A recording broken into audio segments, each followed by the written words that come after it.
Howdy everybody, welcome to wing video number 12. I am dimpling the top wing skins for the left wing here, and it was like, even sped up super fast, it was like 8 minutes of dimpling, so you will see here in about 10 seconds or so the magic will happen, and then you will see me finish up the last of the wing skins, because I figured you didn't want to watch 10 minutes of me doing wing skins, because that's just crazy. So there, you see, boom, all of a sudden that one's almost done. We just have a few left and we're good to go. So the wing skins are pretty easy. I mean, there's nothing difficult about dimpling wing skins. They're just kind of big. So if you have somebody to help, that makes it a little bit better. I usually try to plan on doing skins when Brad's here, because he helps out a bunch and he holds the ends of the skins, and it's a whole lot easier. But then I was like, man, Brad's probably gonna hate coming over because there's all he does is help me put dimples in wing skins. So I figured I'd do it myself this time. Okay, there's the skins all dimpled and countersunk. Look pretty good.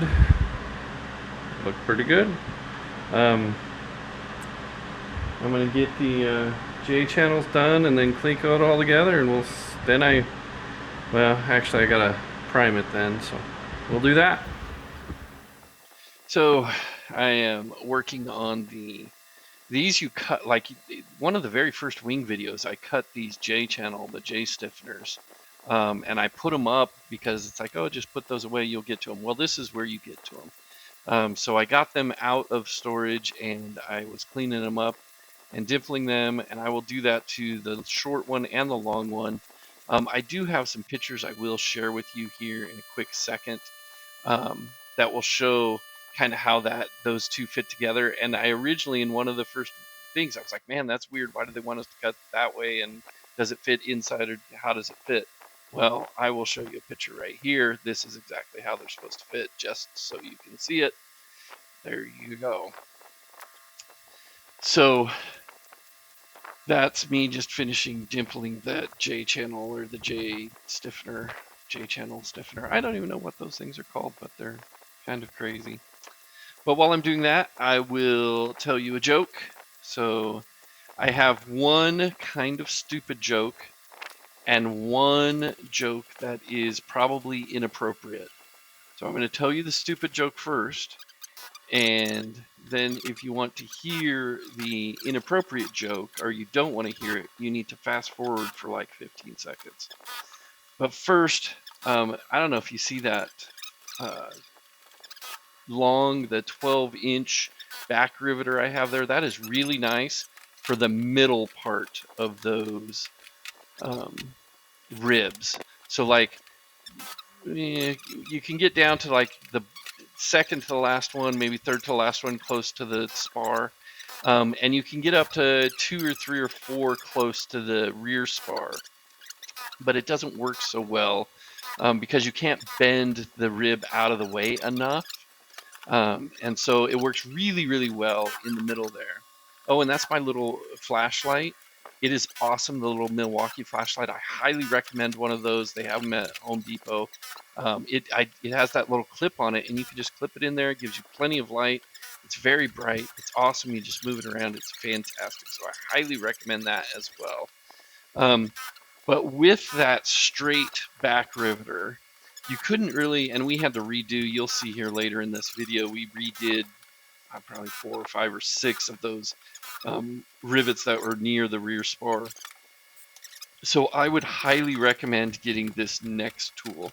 And I have ordered it, and I will use it on the next one. So the offset rivet, 12-inch jobby, it will allow you to get inside there, to get to back rivet those ones that are closest to the rear spar there. So highly recommend getting that. So now I will tell you my jokes. And again, one is just a stupid joke, so I'm pretty sure you'll want to hear that. The other one is somewhat inappropriate. So if you don't want to hear the inappropriate one after I'm done with the somewhat stupid one, just fast forward for like 15 seconds. So here we go. What do clouds wear beneath their pants? Thunderwear. Thunderwear. That one is really stupid. Okay, so here's the bad one. So I hit a dwarf's car with mine the other day. He looked at the damage and said, "I'm not happy." To which I replied, "Well, which one are you?" Sorry. That one's pretty bad.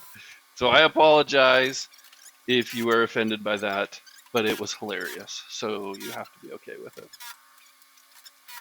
So here we go. We're still back riveting the rivets for the skins. You can see as we go there, a lot of the ones that are up towards that rear spar we had to redo because I just didn't like how they were.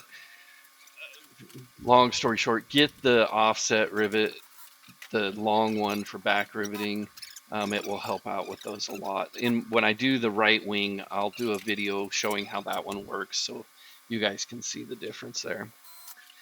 But you can see the little bench that I have it on. I made that, and so here's kind of the instructions on how to make that little.